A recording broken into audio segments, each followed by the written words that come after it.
Hello friends, viewers and learner, welcome to my another video. Today's video is on some multiples or multiflective adjective বা terms যিখিনি আমাৰ mathematical অৰ্থত বা ক্ষেত্ৰত ব্যৱহাৰ হয় বা অন্যান্য generally day to day life বা এভৰিডে লাইফত ব্যৱহাৰ হয়। এই শব্দকেইটা হৈছে ওৱান অৰ্থাৎ একক বুজাবলৈ সিঙ্গেল আমি ব্যৱহাৰ কৰোঁ, যাৰ আৰু এটা দুটা শব্দ হৈছে single or solo, two, double,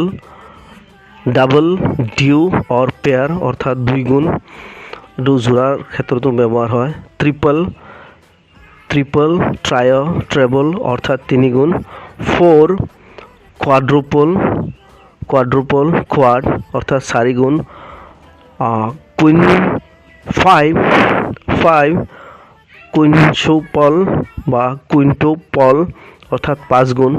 six, সেক্সুপল বা সেক্টুপল অর্থাৎ ছয় গুণ। সেভেন, সেপ্টুপল অর্থাৎ সাত গুণ। এইট, অক্টুপল অর্থাৎ আট গুণ। নাইন, ননুপল অর্থাৎ ন গুণ। অ্যান্ড লাস্ট 10, ডেকুপল অর্থাৎ 10 গুণ।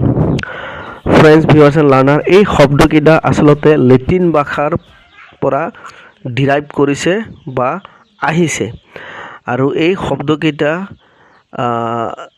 জেনেৰেলি ব্যৱহাৰ হয় আমাৰ লেটিন বেসড নিউমাৰিকেল মাল্টিপ্লায়াৰ্ছ অৰ simply tuple forms, TUPLE tuple forms. গতিকে এই শব্দকেইটা আমাৰ ব্যৱহাৰিক জীৱনৰ বাবে বা মেথামেটিকেল টাৰ্মৰ বাবে খুবেই প্ৰয়োজন। গতিকে এনেকুৱা ধৰণৰ ভিডিঅ'বিলাক পাবলৈ মোৰ এই পেজটো আপোনালোকে লাইক, ছাবস্ক্ৰাইব আৰু কমেণ্ট কৰিব। Thank you so' much for ৱাচিং দিছ ভিডিঅ'।